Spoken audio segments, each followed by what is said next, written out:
Hello बच्चा, आज हम लोग पढ़ेंगे भूमि, मृदा एवं जल संसाधन। तो मैंने पिछली क्लास में पढ़ा था संसाधन एवं उसके सारे प्रकार वगैरह जान लिए थे, जिसमें मेन तौर पर हम लोग पढ़ा था प्राकृतिक संसाधन और उसके प्रकार, उसका उपयोग क्या क्या होता है, संरक्षण क्या होता है। ठीक है, अब हम लोग आगे पढ़ेंगे इस चैप्टर में भूमि, फिर मृदा और फिर जल संसाधन, उसका संरक्षण वगैरह सब कुछ। तो पहले हम लोग पढ़ते हैं भूमि। देखिए भूमि क्या है। भूमि एक महत्वपूर्ण प्राकृतिक संसाधन है जो मानव इस पर निर्भर करते हैं। कार्य मतलब मानव इसी पे वास करते हैं और इसी पे रहते हैं तथा अपनी आवश्यकताओं की अधिकतर वस्तुएं भी वह इसी से प्राप्त करते हैं। पृथ्वी के कुल क्षेत्रफल का लगभग 29% भूभाग जो है उसका स्थलीय रूप में विस्तार है। यह विस्तार पहाड़ी, पठारी, मैदानी, दलदली, मरुस्थलीय और हिमाच्छादित यानी कि बर्फ से ढका हुआ भाग और वनाच्छादित यानी डेंस फॉरेस्ट के रूप में पाया जाता है। भूमि का यह विविध रूप मानव बसाव को एक समान रूप से आकर्षित नहीं कर पाते, क्योंकि मैदानी भाग में जीवन जीना आसान है, क्योंकि वहाँ सभी सुविधाएं आसानी से उपलब्ध होती हैं।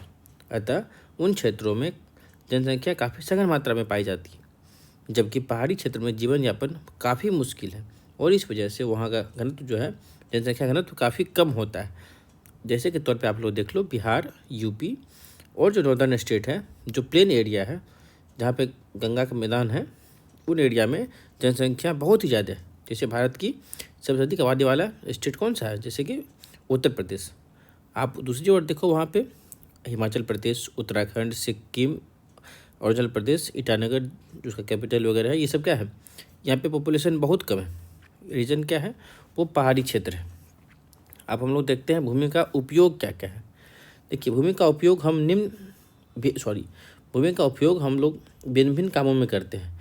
जैसे कि इसका काम हम लोग मेन तो करते हैं कृषि कार्य के लिए, ठीक है, और इस पर पेड़ पौधे भी उगाते हैं। और भूमि पे ये अपना तालाब है, कुआं है, चापाकल है, खेल का मैदान है और सभी तरह के चीज़ कहाँ पे है, सब भूमि पे ही बनते हैं। अर्थात मानव अपनी ज़रूरतों के अनुसार अपनी ज्ञान और कुशलता के अनुरूप भूमि का वैसा उपयोग करते हैं। जैसे कि अगर भूमि तो है यहाँ पे, अगर इंसानों को ज़रूरत है भूमि का यहाँ पे खेल के मैदान के रूप में, तो ये मनुष्य यहाँ पे खेलने का मैदान बना लेगा।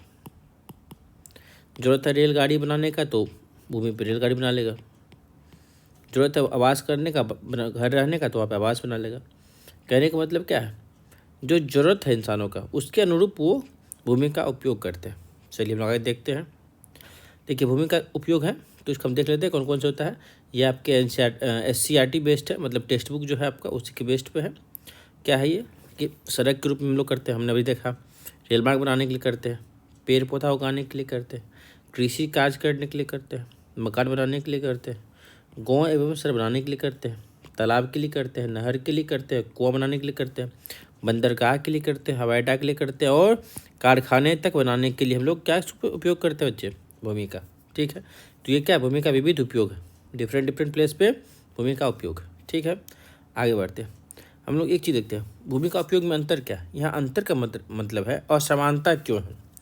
अब आप एक चीज़ देखो यहाँ पे कि ये क्या है, ये फैक्ट्री है और ये किसी न किसी लैंड पे लगा होगा। ठीक है, आप गौर से देखो, ये प्लेन एरिया है। प्लेन एरिया मतलब जो मैदानी भाग है, तो मैदानी भाग पे जनरली क्या होता है, कृषि होता है। लेकिन वहाँ पे अपना इंसानों का ज़रूरत क्या है, फैक्ट्री लगाने का, तो वो लोग वहाँ पे फैक्ट्री लगा ली क्योंकि ज़रूरत है। अब फैक्ट्री के प्रोडक्शन से ही तो हम लोग कुछ डेली का उपयोग का वस्तु उपभोग कर पाएंगे। सपोज कि अगर ये अगर बिस्किट का फैक्ट्री है तो लोग तो डेली उपभोग में उसको लेते ही लेते हैं, ये अपना ज़रूरत है, तो वहाँ तो लगाना पड़ेगा ही। ठीक है, उसी तरह से वन क्षेत्र में भी तो इंसानों का आबादी वास करता है, वहाँ भी फैक्ट्री की ज़रूरत है, तो वहाँ भी हम लोग फैक्ट्री लगाते हैं। लेकिन वहाँ पर लैंड चूँकि काफ़ी कम पाया जाता है, वहाँ पे सीढ़ीनुमा खेती होता है, तो वह लैंड जो है सो फार्मिंग के लिए कम अवेलेबल है, तो हम लोग वहाँ पे फैक्ट्री का प्रयोग कर लेते हैं। वही दूसरी ओर आप देखो कि ये क्या है, ये सघन आबादी वाला जगह है, अर्थात ये आदिवासी जगह। आदिवासी मतलब जहाँ इंसानों वास करते हैं, रहते हैं, किंतु यहाँ से ट्रेन को गुजारा गया। कहने का मतलब ये है बच्चा कि इंसानों को ज़रूरत जो है सो भूमि का अलग अलग जगहों पे अलग अलग होता है, इसमें काफ़ी असमानताएं हैं, इसी चीज़ को यहाँ दिखाया गया है। ठीक है, चलिए हम लोग आगे देखते हैं। देखिए क्या लिखा है, एक समान भूमि होने के बावजूद भी एक प्रदेश से दूसरे प्रदेश में भूमि के उपयोग में अंतर पाए जाते हैं, हमने जस्ट अभी देखा। और आप एक चीज़ देखो, क्योंकि अब एक प्रदेश है तो अगर वो तराई क्षेत्र है या मैदानी भाग है तो वहाँ अधिकांशतः कृषि योग्य भूमि होगा। ठीक है। अब एक चीज़ देखो, अब यह क्या लिखा देखिए आप, विश्व के कई स्थानों में फैली भूमियों में अलग अलग खेती की जाती है। जैसे प्रेरी प्रदेश में गेहूं खेती की जाती है। जो भूमध्य सागरीय प्रदेश है वहाँ भूमि पर रसदार फलों की खेती होती है। इसी तरह मैदानी भाग में कृषि हमने देखा था अभी की अधिकता देखी जाती है। तो पठारी भागों में भूमि की जो कृषि कार्य के लिए उतनी अनुकूल नहीं है, वहाँ कृषि कार्यों में अतिरिक्त उद्योगों की स्थापना को प्रमुखता दी जाती है। मतलब वहाँ कृषि की जगह क्या किया जाता है, उद्योग का स्थापना किया जाता है। ओके बच्चा, चलिए हम लोग आगे देखते हैं। आगे क्या है, भूमि उपयोग को प्रभावित करने वाले कारक कौन कौन से हैं। देखो बच्चा, क्या है कि मेनली दो कारक है जो भूमि का हम लोग उपयोग को प्रभावित करता है। एक तो अपना प्राकृतिक कारक है, ठीक है, जो बाय नेचर है, और दूसरा मानवीय कारक है जो हम लोग इफेक्ट कारण से हमारे मानवीय हस्तक्षेप कारण से होता है। देखिए प्राकृतिक कारक मतलब क्या है इसका मतलब कि जैसे प्राकृतिक डिफरेंट एरिया में वहाँ का भूमि जो है बटा हुआ है। जैसे स्थल रूप में भिन्नता पाई जाता है, कहीं पठार है, कहीं पहाड़ है, कहीं मैदान है। मृदा का भी विशेषता अलग अलग होता है, कहीं कठोर भूमि है तो कहीं कारखाने लगाना है, कहीं मैदानी भूभाग है। कठोर भूमि में कारखाने लगाते हैं, जैसे पहाड़ी क्षेत्र में लगाना होता है, और मैदानी भूभाग में क्या लगाते हैं लोग, फसल लगाते हैं। जैसे खनिजों का उपस्थिति ये अलग अलग क्षेत्र में अलग अलग पाया जाता है। जैसे पठारी भाग में खनिज अधिक मात्रा में पाया जाता है तो वहाँ क्या होता है, खनन का कार्य होता है। आप एक चीज़ देखो कि जलवायु एवं जल संबंधी विशेषताएं, देखो जलवायु भी तो अलग अलग होता है। जैसे भारत में मानसून आता है, और जहाँ जहाँ मानसून आता है वहाँ क्या धान का खेती ज़्यादा होता है, अर्थात चावल का प्रोडक्शन वहाँ पे अधिक पाया जाता है। उसी तरह से गेहूँ का खेती होता है। मतलब डिपेंड करता है क्या है, जलवायु कहाँ का कैसा है। और जलवायु क्या है, प्राकृतिक कारक है। क्या है, प्राकृतिक कारक। चलिए आगे देखते हैं हम लोग। अब दूसरा है मानवीय कारक।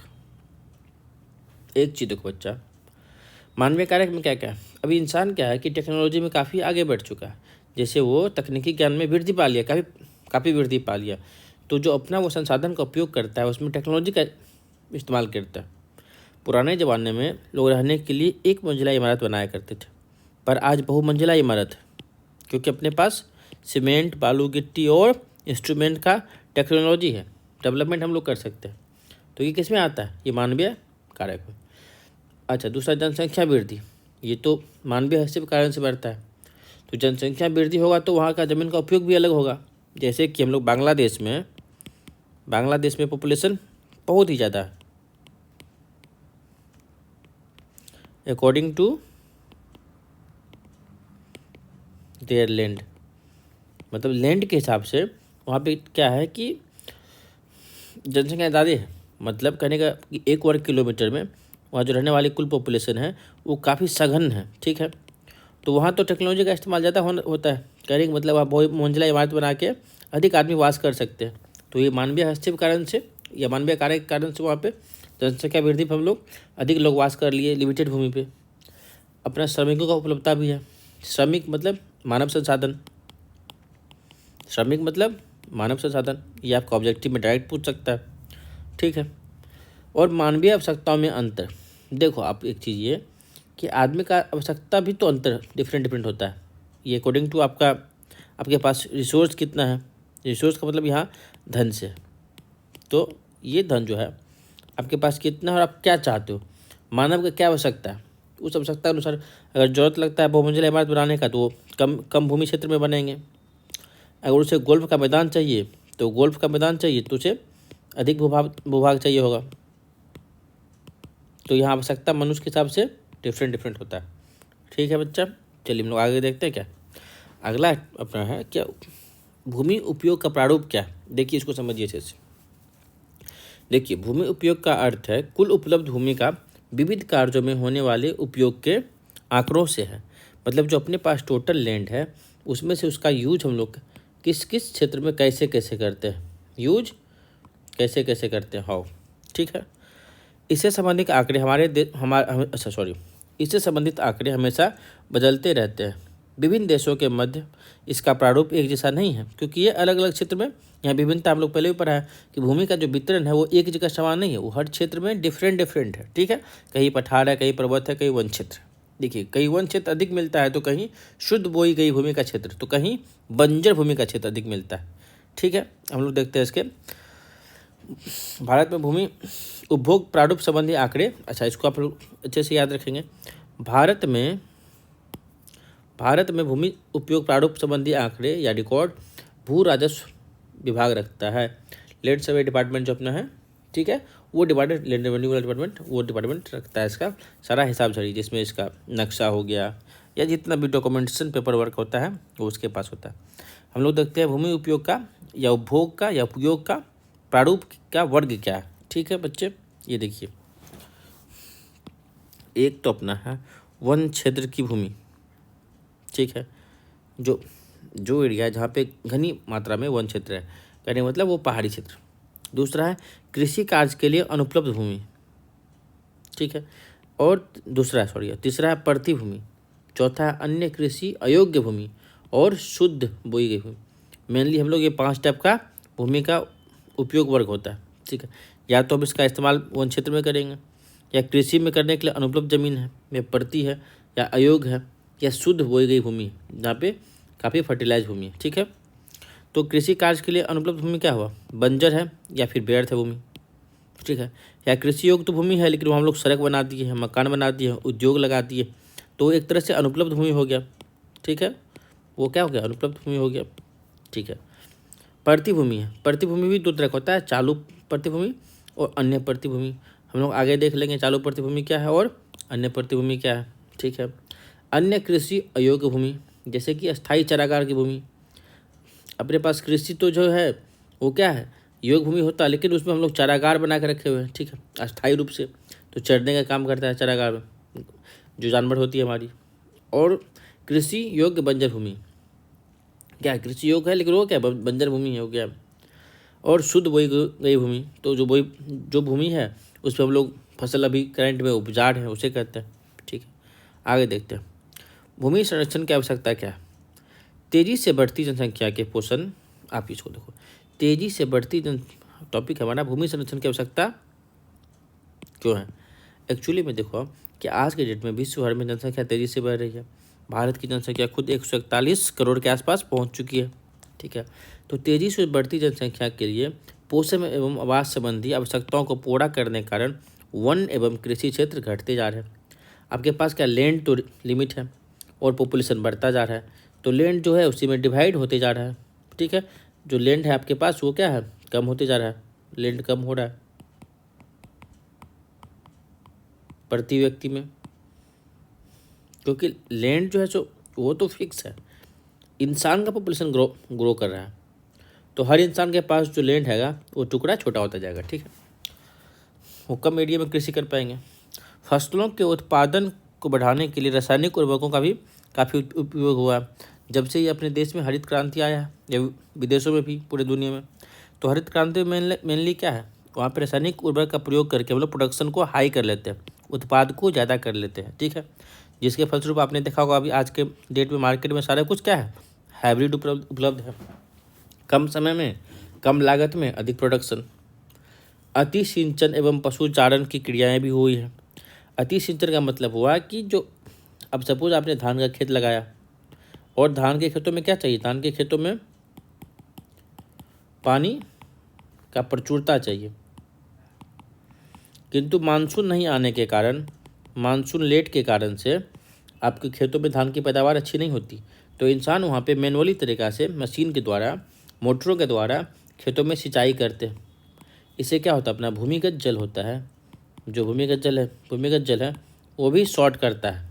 ठीक है, और अति सिंचन से जमीन दलदली हो जाती है, तथा पशुचारण की क्रियाएं भी हुई हैं। जल जमाव से मिट्टी में लवणता एवं क्षारीयता का गुण भी बढ़ा है। अगर किसी भूमि में लवणता का गुण बढ़ता है तो उस भूमि को बंजर भूमि माना जाता है। धीरे धीरे भूमि बंजर बन जाता है। ठीक है, और क्षारीयता के कारण होता है। लवणता मतलब नमक की मात्रा उसमें बढ़ गया, और क्षारीयता मतलब उसमें एसिडिटी बढ़ गया। इन सभी कारणों से भूमि के स्वाभाविक गुणों में ह्रास आ रहा है, भूमि के स्वाभाविक गुणों में क्या आ रहा है, ह्रास आ रहा है, मतलब कमी आ रहा है, जिससे भूमि का निम्नीकरण कहा जाता है। ये किसे कहा जाता है, अगर आपसे पूछा जाए तो परिभाषा इसका क्या होगा, अति सिंचन एवं पशुचारण, इसका परिभाषा होगा जल जमाव से मिट्टी में लवणता एवं क्षारीयता गुण भी बढ़ रहा है। इन सभी कारणों से भूमि के स्वाभाविक गुणों में ह्रास आ रहा है, जिसे भूमि का निम्नीकरण कहा जाता है। ठीक है, इन सभी कारणों से भूमि के अवैज्ञानिक एवं अनियोजित उपयोग के कारण मरुभूमि का प्रसार। अब अभी देखो कि अवैज्ञानिक तरीका मतलब क्या है कि जहाँ कम पानी चाहिए आपने अधिक पानी लगा दिया, उस एरिया को बाढ़ क्षेत्र घोषित कर दिया। जहाँ बाढ़ प्रॉपर वे में कंट्रोल हो सकता था, आपने उस एरिया में बाढ़ कंट्रोल नहीं करके उस एरिया को अपने बाढ़ प्रभावित एरिया बना दिया, तो धीरे धीरे करके कालांतर में वो एरिया बंजर बन जाएगा। ठीक है, आप किसी जगह ग्लोबल वार्मिंग कारण से आज हमने देख रहा है कि विश्व भर में फसलों पर किस तरह का असर पड़ रही है, मानव जीवन पर कैसे असर पड़ रही है, मरुभूमि का प्रसार हो रहा है, भूमि कटाव हो रहा है बाढ़ के एरिया में। आप देखो कि आसपास की जो तेज बहाव के कारण से नदी मिट्टी को काट के लेके जाती है उस, और मैक्सिमम एरिया को कवर करके अपना उस एरिया को बंजर बनाती जा रही है, एवं भूमि के बंजर होने जैसी समस्या बढ़ती है इन सभी कारणों से। ठीक है बच्चा, चलिए हम लोग आगे देखते हैं क्या। तो आगे हम लोग को पढ़ना है भूमि, जो हमने इतना कुछ देख लिया पीछे में, तो उसका संरक्षण के लिए क्या कदम उठाना चाहिए, क्या उपाय होना चाहिए। ठीक है बच्चा, चलिए इसको देखते हैं। एक तो उपाय हमारे पास कि नियोजित तरीके से भूमि का उपयोग करें, जो भी करे वो वैज्ञानिक ढंग से हो, वैज्ञानिक तरीके से करें हम लोग उपयोग। जैसे कि अगर सिंचाई करना है तो आज के डेट में ड्रोन टेक्नोलॉजी आ गया है, अपने पास ड्रोन टेक्नोलॉजी आ चुका है, उससे खेतों में छिड़काव किया जाता है कीटनाशक का और पानी का भी सिंचाई में भी काम आता है। तो कम पानी से हम लोग मैक्सिमम भूमि को सिंचाई कर पाते हैं। ठीक है, ट्रैक्टर का प्रयोग करके जोतने के काम में आता है, ये क्या है, वैज्ञानिक तरीका है। वृक्षारोपण करना है, तो वृक्षारोपण से क्या, जो पहाड़ी क्षेत्र है, पहाड़ी क्षेत्र में जो लैंडस्लाइड का घटना हो रहा है उसमें कमी आता है। ठीक है, उसमें कमी आता है। अब आगे देखो, क्योंकि पहाड़ जो ऐसे ऐसे होता है, तो पहाड़ी क्षेत्र में कृषि कैसा होता है, सीढ़ीनुमा। अगर इस पर पेड़ लगा होता है तो ये पहाड़ को पकड़ के रखता है मिट्टी, और इससे लैंडस्लाइड की घटना नहीं होती है और भूमि में उर्वरकता और सब कुछ बने रहता है। क्योंकि आप आगे चल के पढ़ेंगे कि भूमि का जो ऊपरी ये परत है इसको मृदा बोलते हैं, और सारी उर्वरक इसी में होती है। और लैंडस्लाइड में अगर ये उर्वरक नीचे बह जाती है तो आपकी ज़मीन की जो उपजाऊ शक्ति है वो पहाड़ी इलाका में ख़त्म होते जाएगा धीरे धीरे, और कालांतर में चल के बंजर भी हो सकता है। ठीक है बच्चा, चलिए आगे देखते हैं। जैविक कृषि पर बल देना चाहिए, नेचुरल कृषि पे। जो हम लोग रासायनिक उर्वरक का प्रयोग करते हैं उसमें तात्कालिक जो है आपका उससे प्रोडक्शन हाई होता है, लेकिन फ्यूचर में चल के ये भविष्य में चल के भूमि होगा बंजर, वहाँ पे बंजर पड़ जाता है। ठीक है, तो जैविक कृषि करने से आप देखोगे कि जो भूमि का प्रोडक्शन तो शुरुआत के दिनों में कम होगा, लेकिन आगे चल के ये काफ़ी मात्रा में आपकी भूमि को संरक्षित करेगा और लंबे दिनों तक इस पर कृषि कार्य किया जा सकता है। अब अगला देखते हैं, मरुभूमि के सीमांत पर झाड़ियाँ लगाना।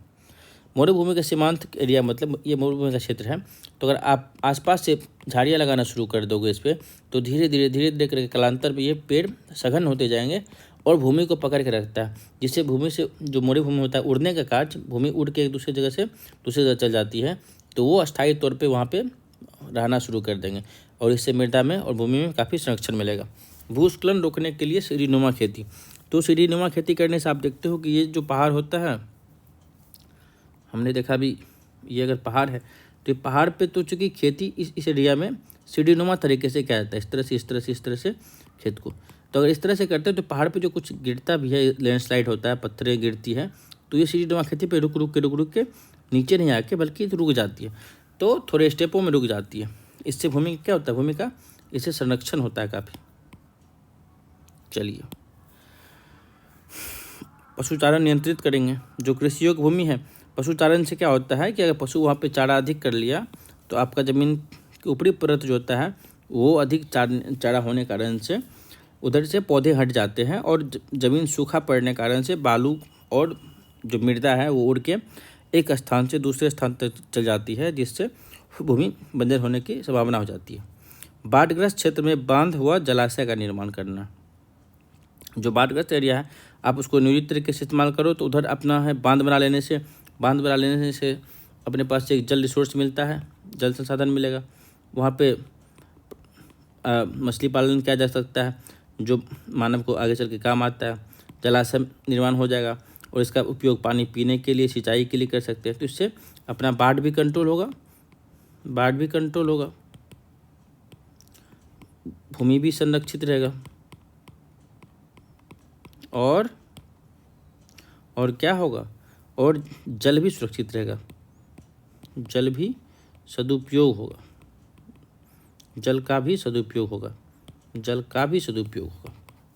ठीक है बच्चा। चलिए, तटवर्ती क्षेत्रों में वृक्षारोपण। तटवर्ती क्षेत्र का मतलब क्या होता है कि ये अपना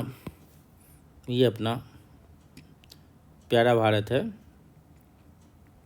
तो जो भारत का ये वाला पार्ट है, ये पार्ट है, इधर क्या है, बे ऑफ बंगाल, और इधर हिंद महासागर, इधर अरब सागर है। तो जो ये एरिया अपना है, इस एरिया में अगर पेड़ पौधे का रोपण होता है तटवर्ती के एरिया में, तो ये मिट्टी को पकड़ के रखती है जो समुद्रों में बाद में नहीं जा पाती है। ठीक है, इससे मिट्टी का संरक्षण होता है। ठीक है बच्चा, चलिए आगे देखते हैं। अब ये देखते हैं मृदा के बारे में। तो हम लोग ने मिट्टी पढ़ लिया पूरे तरीके से। अब मृदा के बारे में जानेंगे, मृदा क्या होता है। देखिए, मृदा क्या है कि मृदा कई ठोस, तरल और गैसीय पदार्थों का मिश्रण है जो भूप्रपट्टी के सबसे ऊपरी सतह पाया था। हमने आपको पिछले इस स्लाइड में बताया है कि जो भूमि का सबसे ऊपरी भाग होता है उसको मृदा बोलते हैं। इसमें काफ़ी ह्यूमस वगैरह पाया जाता है। आगे चल के हम लोग देखेंगे ह्यूमस वगैरह किसको कहते हैं। ठीक है, तो फिर देखिए आगे दूसरा पॉइंट क्या कहता है कि जैविक, भौतिक और रासायनिक प्रक्रियाओं के एक लंबी अवधि तक बने रहने से मृदा का निर्माण होता है। ये पृथ्वी के फॉर्मेशन के टाइम से लेकर अब तक में उसमें काफ़ी चेंज आया है, रासायनिक परिवर्तन आया है, और जिसके कारण से ऊपर के भूमि में काफ़ी उपजाऊ हुआ है। उस भूमि को हम लोग मृदा बोलते हैं, ऊपरी प्रॉपर्टी को। ठीक है, विभिन्न स्थानों पर विभिन्न प्रकार की मृदाएं पाई जाती है। फलस्वरूप फसलों, घासों तथा पेड़ पौधों में भी भिन्नता पाई जाती है। हम लोग पिछले क्लास में देखा है इसको कि डिफरेंट स्थानों पे भूमि का वितरण डिफरेंट है। मतलब कि भूमि का वितरण कहीं समान नहीं है, ये अलग अलग जगह पे अलग अलग प्रकार से पाई जाती है। जिस मृदा में चूने की मात्रा कम होती है वह अम्लीय मृदा होती है। आप याद रखेंगे, जिस मात्रा में चूने की मात्रा कम होती है अम्लीय मृदा होती है, तथा जिसमें चूने की अधिक मात्रा होती है वह क्षारीय मृदा होती है। ठीक है, चलिए, और एक अच्छा पॉइंट है आपको याद रखने के लिए, प्रत्येक वर्ष 5 दिसंबर को विश्व मृदा दिवस मनाया जाता है। ठीक है बच्चा, चलिए, पौधे अपना भोजन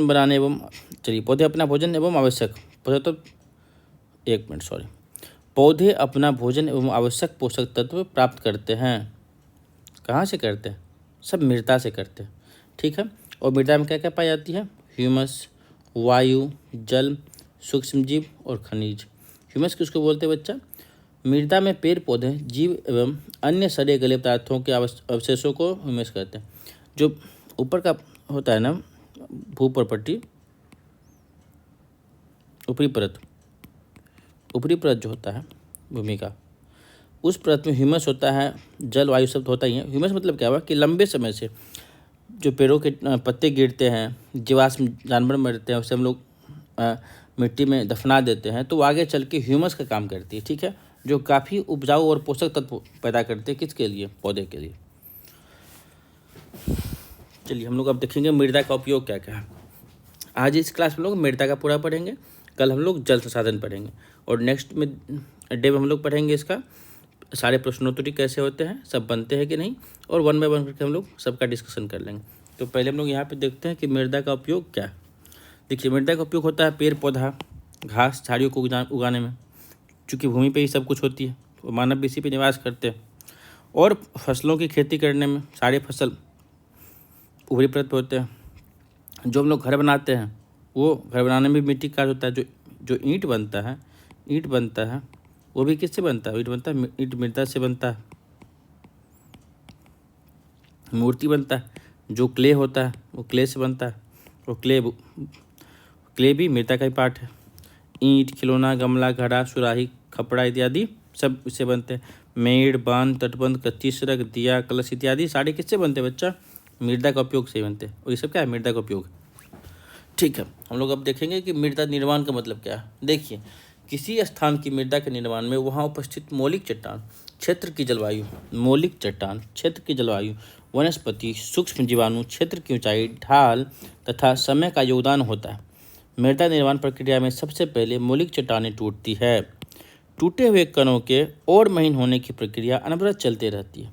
हजारों लाखों वर्षों बाद वह चट्टानी टुकड़ा भौतिक, रासायनिक एवं जैविक ऋतुक्षरण से महीन कण में बदल जाते हैं, जो मृदा कहलाती है। सामान्यतः 1 सेंटीमीटर मोटी सतह वाली मृदा के निर्माण में सैकड़ों हजारों वर्ष लगते हैं। आप सोच लो, 1 सेंटीमीटर मोटी परत बनने में सैकड़ों हजारों साल लगती है। और मृदा का निर्माण कैसे होता है? जो मौलिक चट्टान होता है उसके टूटने से, उसके महीन कणों से, और क्षेत्र में जलवायु, वनस्पति, सूक्ष्म जीव, क्षेत्र की ऊंचाई, ढाल, समय का योगदान, इसमें सब रहता है। और कालांतर में ये मृदा बनता है। तो इस प्रोसेस में लाखों साल लगते हैं बच्चों, लाखों साल लगते हैं। ठीक है, लाखों वर्ष लगते हैं। चलिए आगे देखते हैं। एक चीज़ आप देखो कि जैविक एवं रासायनिक ऋतुक्षरण क्या है। देखिए, पेड़ पौधा जो है जीव जंतु, मानवीय क्रियाओं तथा जल की प्रतिक्रिया से चट्टानों का टूटना एवं गलना रासायनिक ऋतुक्षरण कहलाता है। तो रासायनिक ऋतुक्षरण क्या है? पेड़ पौधा, जीव जंतु, मानवीय क्रियाओं तथा जल की प्रतिक्रिया से चट्टानों का टूटना एवं गलना रासायनिक ऋतुक्षरण कहलाता है। क्षरण मतलब क्या होता है बच्चा? क्षरण मीन्स होता है टूटना। ठीक है, अब एक होता है भौतिक। रासायनिक मतलब क्या है? या तो इंसान उसको करेंगे, मानवीय कुछ हस्तक्षेप होगा, उसमें केमिकल रिएक्शन करके उसका प्रयोग लाएंगे। और दूसरा आता है भौतिक। भौतिक में क्या है कि देखिए अब क्या होता है, अगर तापमान बढ़ जाता है किसी स्थान का तो भी मृदा में परिवर्तन आता है। आप एक चीज़ देखो, जो ईंट का निर्माण होता है, ईंट का निर्माण कैसे होता है? ईंट निर्माण आप देखो, जो ईंट है वो सूखी मृदा, उसको फिर गीला करता है, फिर पकाया जाता है, फिर जाके ईंट बनता है। ईंट बनने का क्या प्रोसेस है? ये प्रोसेस है। तो मृदा को ही पका के हम लोग ईंट बनाते हैं। तो ये क्या है? तापमान में परिवर्तन करके हमने देखा भैया, ईंट बनने में क्या करते हैं? तापमान परिवर्तन करते हैं। तो सार क्रिया, चट्टानी परतों को फैलाने, सिकुड़ने में चट्टानों का टूटना भौतिक ऋतुक्षरण कहलाता है। चट्टान जो अपने आप में टूटते हैं और सिकुड़ते हैं, सब वो क्या कहलाता है? भौतिक ऋतुक्षरण। ठीक है, ये एक मृदा को देख लीजिए आप, कैसे कैसे इसका पार्ट होते हैं। लंबी प्रक्रिया से मृदा बनती है ये। तो इसके चार स्तर होते हैं। स्तर अ, ब, श, त। आप एक चीज़ देखो, स्तर में क्या है? ह्यूमस होता है। ह्यूमस मतलब यहाँ पे काफ़ी प्रचुर मात्रा में पोषक तत्व होते हैं। किसके लिए पोषक तत्व? पौधे के विकास के लिए।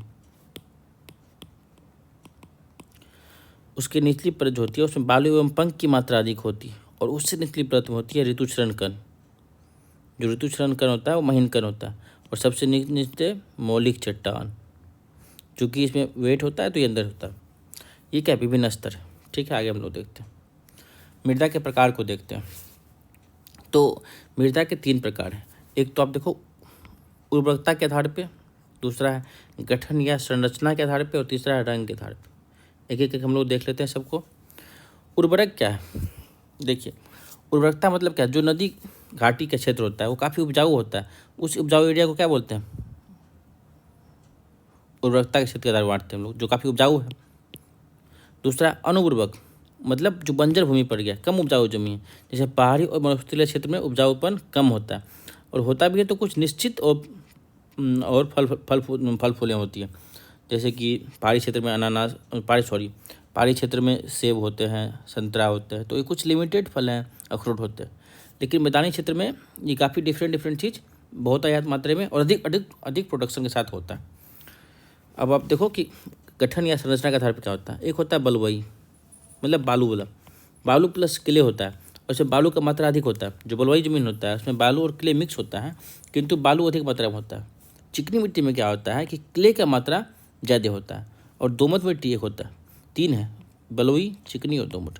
दोमट भी मिश्रण है बालू और क्ले का, लेकिन इसमें समान मात्रा में, लगभग समान मात्रा में होता है, तो उसको हम लोग बोलते हैं दोमट मिट्टी। रंग के आधार पर मिट्टी होता है, लाल, काली, भूरी, बादामी। आगे हम लोग इसको देखेंगे। चलिए देखिए, भारत में मृदा का वितरण कैसे है।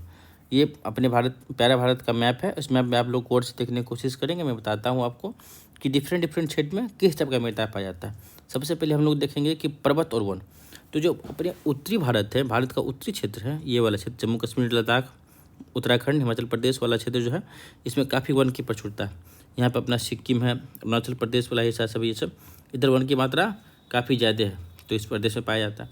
फिर है जलोढ़ मिट्टी। जलोढ़ मिट्टी क्या है एक्चुअली में, देखो ये पहाड़ी क्षेत्र से जो नदियाँ सब आती है, ये अपने साथ बहुत सारी खनिज पदार्थ और उर्वरकता वाली मिट्टी लाती है और ये प्रादेशिक प्रदेश में फैल जाती है। तो इस प्रदेश का जो इलाका होता है ये काफ़ी उपजाऊ होता है और इसमें जलोढ़ मिट्टी की मात्रा होती है। जलोढ़ में भी 2 मिट्टी होता है, हम लोग आगे देखेंगे कि बांगर खादर क्या होता है, ठीक है। फिर लाल और पीली मिट्टी होता है। तो अब ये देखो कि लाल पीली मिट्टी क्या है इस एरिया में, और इधर भी खनिज की प्रचुरता पाई जाती है इस एरिया में। ये क्या है लाल पीली मिट्टी, यहाँ पे उड़ीसा वाला क्षेत्र है अपना, आंध्र प्रदेश, कर्नाटक, तमिलनाडु वाला क्षेत्र सब। फिर है काली मिट्टी, इधर कपास का खेती अच्छे से होता है। आप देखो कि ये कुछ महाराष्ट्र का प्रदेश, गुजरात का प्रदेश है, ये मध्य प्रदेश का कुछ इलाका, तो इसमें क्या है काली मिट्टी पाई जाती है। फिर अपना लेटेराइट, ये कमोबेश कम करके सब जगह पाई जाती है, थोड़ा थोड़ा करके पाई जाती है। आप मैप पे देखो और इसको मैप से देख के सीखने की कोशिश करो। फिर लेटेराइट मिट्टी है, इधर इधर पाया जाता है, देखो कमोबेश थोड़ा थोड़ा, और इस पट्टी पे पूरा है, ये तटीय क्षेत्र है, ठीक है। फिर शुष्क मिट्टी, शुष्क का मतलब जो गर्म जलवायु वाला जगह है, ये भारत में जनरली एक ही जगह पाया जाता है, जो राजस्थान वाला क्षेत्र है अपना, राजस्थान वाला क्षेत्र, ठीक है। और थोड़ा सा पार्ट यहाँ गुजरात का भी। चलिए देखिए आप इसको गौर से आप देखें, भारत में जलोढ़ मृदा, काली मृदा, लाल मृदा, पीली मृदा, लेटराइट मृदा, मरुस्थलीय मृदा एवं पर्वतीय मृदा पाई जाती है। हम लोग पीछे मैप से देखें, जलोढ़ मृदा देश की सभी नदियाँ घाटियों में पाई जाती है। उत्तर भारत का विशाल मैदान, हमने बताया आपको पहाड़ों से निकलने के कारण से जो विशाल मैदान बनता है, उस मैदान में काफ़ी उपजाऊ जब मिट्टी पाई जाती है, उसको क्या बोलते हैं हम लोग, तो जलोढ़ बोलते हैं। तो उत्तर भारत में जो विशाल मैदान है वो जलोढ़ मिट्टी से निर्मित है। नवीन जलोढ़ मिट्टी को खादर कहते हैं, जो नया टूटने के बाद बना है उसका क्या बोलते हैं, खादर बोलते हैं। और जो पुराने जलोढ़ मिट्टी है उसको क्या बोलते हैं, बांगर मिट्टी बोलते हैं। जलोढ़ मृदा चावल, गेहूँ, मक्का, गन्ना एवं दलहन फसलों के लिए उत्पादन के लिए उपयुक्त है। वहीं काली मृदा एल्युमिनियम एवं लोहे यौगिक की उपस्थिति के कारण काली होती है। यह मृदा कपास की खेती के लिए सर्वाधिक उपयुक्त होता है, ठीक है। महाराष्ट्र, गुजरात, कर्नाटक, आंध्र प्रदेश, तमिलनाडु राज्यों में यह मृदा पाई जाती है। मैंने आपको बताया काली मृदा कहाँ पाई जाती है, जस्ट यहाँ पे बताया आपको मैंने। अब आप लाल पीली मृदा को देखो, लाल एवं पीली मृदा प्रायद्वीपीय पठार के पूर्वी एवं दक्षिणी हिस्से में पाई जाती है। लोहे के अंश के कारण इस मृदा का रंग लाल होता है। जल में मिलने के बाद यह मृदा पीली रंग की हो जाती है। ज्वार, बाजरा, मूंगफली, तंबाकू और फलों के उत्पादन के लिए उपयुक्त यह मृदा उड़ीसा, झारखंड एवं मेघालय में पाई जाती है। कौन सी मृदा, लाल एवं पीली मृदा, ठीक है। अब आप देखो लेटेराइट मृदा, निर्माण निष्कालन की प्रक्रिया से होता है, ठीक है। ये मृदा केरला, कर्नाटक, तमिलनाडु राज्यों में मिलती है। मरुस्थलीय मृदा हल्के भूरे रंग की होती है। जो राजस्थान, सौराष्ट्र, कच्छ, सौराष्ट्र का एरिया जो है, महाराष्ट्र और प्लस वो गुजरात वाला सब एरिया है, उधर सौराष्ट्र में पाया जाता है। पश्चिमी हरियाणा में भी कुछ पार्ट पाया जाता है। दक्षिणी पंजाब में भी कुछ पार्ट पाया जाता है, जो बॉर्डर इलाका है। और पर्वतीय मृदा पर्वत क्षेत्र में पाया जाता है, आपने देखा भी जस्ट। चलिए अब हम लोग देखेंगे मृदा अपरदन। देखिए मृदा अपरदन क्या है, प्राकृतिक या मानवीय कारणों से मृदा की परतों का विस्थापन, मतलब बह के या उड़ के एक दूसरे स्थान से चल जाता है। यह प्रक्रिया मृदा अपरदन कहलाती है। इसके प्रभावित करने वाले कारक क्या है, जलवायु से प्रभावित होती है। जलवायु भी अहम योगदान निभाती है। तेज हवा भी उड़ा के ले जाती है, मानसून आती है, नदियों बहा के ले जाती है। वनस्पति का विस्तार पर डिपेंड करता है। स्थल रूप पे डिपेंड करता है, कौन सा एरिया कैसा है, मरुस्थलीय भूमि है कि पहाड़ी भूमि की पठारी भूमि है। भूमि का ढाल जो है उस पर डिपेंड करता है। और मानवीय हस्तक्षेप तो हर जगह मृदा के लिए काम करता ही करता है। ये एरिया जो प्रभावित करता है, मानवीय हस्तक्षेप अगर किया जाए, सीढ़ीनुमा खेती अगर नहीं किया जाए तो वहाँ भी मृदा जो है अपरदन हो जाए, कटना शुरू हो जाएगा। पहाड़ी क्षेत्रों में कट के आगे चल के नदियों के होते हुए सागर में मिल जाएगी, ठीक है। जलवायु कारण से भी मानसून अगर तेज आ जाती है तो बहा के नदियों में मृदा ली जाती है, जिसमें उर्वरकता होती है। और धीरे धीरे वो बंगाल की खाड़ी में, अगर सपोज कि अगर ये मिट्टी जाती गंगा में, गंगा आगे चल के बंगाल खाड़ी मिल जाती है तो मिट्टी समुद्र में विलीन हो जाएगी। और समुद्र का पानी क्षारीय होता है, नमकीन होता है, तो उस पानी में मिलने से मृदा का सारा उर्वरकता वहीं पे खत्म हो जाएगा, ठीक है बच्चा। चलिए आगे देखते हैं। तेज पवने या पानी के बहाव से मैदानी या चौरस क्षेत्रों में सतही अपरदन होता है। तेज पवन, आपने बताया जस्ट आपने, कि अधिक पानी तेज मात्रा में होगा तो ऊपर का जो परत है उसमें अपरदन हो जाएगा, कटाव हो जाएगा। जबकि उबड़ खाबड़ क्षेत्रों में क्षुद्र नालिका व अवनालिका अपर्दन होता है। ठीक है, ऊबड़ खाबड़ क्षेत्रों में, जैसे ऊबड़ खाबड़ क्षेत्र है तो उधर से पतला पतला पतला पतला रास्ता बन के वो निकल जाता है। मृदा अपरदन के कारण मृदा के मौलिक गुणों में एवं उर्वरकता में कमी आती है, ह्रास होती है। इसका असर फसलों, फलों एवं साग सब्जियों के उत्पादन में पड़ता है। हमने देखा और इस चीज़ को समझा भी अभी। अब हम लोग देखेंगे कि मृदा संरक्षण के लिए हमें निम्न उपाय करना चाहिए। क्या क्या उपाय होना चाहिए? पहला उपाय क्या है कि पर्वतीय क्षेत्रों में समोच्चरेखीय खेती करना चाहिए, जो होता है सीढ़ीनुमा खेती करना चाहिए। ठीक है। दूसरा क्या है कि पर्वतीय ढलानों पर वृक्षारोपण होना चाहिए, बिल्कुल होना चाहिए। ये मृदा को पकड़ के रखती है और लैंडस्लाइड होने से बचाती है। बंजर भूमि पर घास लगाना चाहिए, बिल्कुल। जो मरुस्थलीय क्षेत्र है उसके किनारे किनारे घास लगाने से मिट्टी पकड़ती है उसको और मिट्टी को अपरदन और उड़ने से बचाती है। फसल चक्र तकनीकी को अपनाना, आप देखो ये वैज्ञानिक तकनीकी है कि अगर दो फसलों के बीच में एक, हम लोग इंटर क्रॉप बोलते हैं इसको, इंटर क्रॉप बोलते हैं। अगर दो फसल होने वाला है उसके बीच में अगर ऐसा उर्वरकता लगा दिए कि फसल, सपोज कि हम लोग धान करते हैं और गेहूँ करते हैं, उसके बीच में हम लोग दलहन लगा देते हैं, तो खेतों में नाइट्रोजन की मात्रा पूरा हो जाता है। तो इस फसल चक्र को अपनाना भी चाहिए। और फिर है खेती को वैज्ञानिक तकनीकी का अपनाना, खेती करने के लिए वैज्ञानिक तकनीक का अपनाना। तो ट्रैक्टर, टेक्नोलॉजी और सब कुछ को एक साथ उपयोग करके तकनीकी के साथ खेती करना, ताकि हम लोग प्रोडक्शन भी उचित ले पाएँ और संरक्षण भी इसका हो पाए। और फिर है जैविक खाद का प्रयोग करना। तो आपने देखा कि रासायनिक खाद की जगह रासायनिक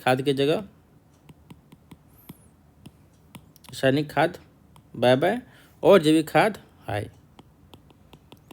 कहने का मतलब आप जैविक खाद के अगर प्रयोग करते हो तो जो हम लोग उससे उत्पादित अनाज होता है उसमें भी काफ़ी, इससे जो प्रोडक्शन होता है उस भी बहुत रिच इन मिनरल्स और विटामिन्स होता है, प्रोटीन्स होता है, सारे कुछ उसमें काफ़ी रिच मात्रा में पाए जाते हैं।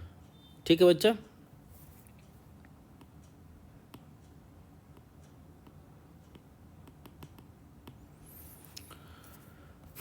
चलिए अब अगले क्लास में लोग पढ़ेंगे जल संसाधन। आज के क्लास के लिए हम लोग इतना ही, इस पे आज को यहीं पे एंड करते हैं और नेक्स्ट क्लास में लोग पढ़ेंगे जल संसाधन। ठीक है बच्चा, अभी के लिए इसको एंड करते हैं और कल इसको देखते हैं हम लोग आगे के। आप लोग इसका प्रॉपर नोट्स बना लेंगे, अपने चैनल को सब्सक्राइब कर लेंगे और अपने दोस्तों से भी सब्सक्राइब करवा देंगे। क्लास 8 के सारी विषय का विषयवार और समय अनुकूल सब कुछ धीरे धीरे करके अपलोड कर दिया जाएगा। आप इसे अच्छे से बना के नोट्स बना लेते हैं तो आप उम्मीद मानिए कि क्लास 9 में जब आप जाओगे तो आपकी मैक्सिमम चीज़ों का कवर अप कर लिया जाएगा। और ये चूँकि इन डिटेल्स में पढ़ाया जा रहा है तो आपको इन फ्यूचर में भी कोई तरह का दिक्कत नहीं होगा। एक बार आप इसको पढ़ लो, अच्छे से नोट्स बना लो, विश्वास मानो गुरुजी का, ये सब कुछ अच्छे से होगा।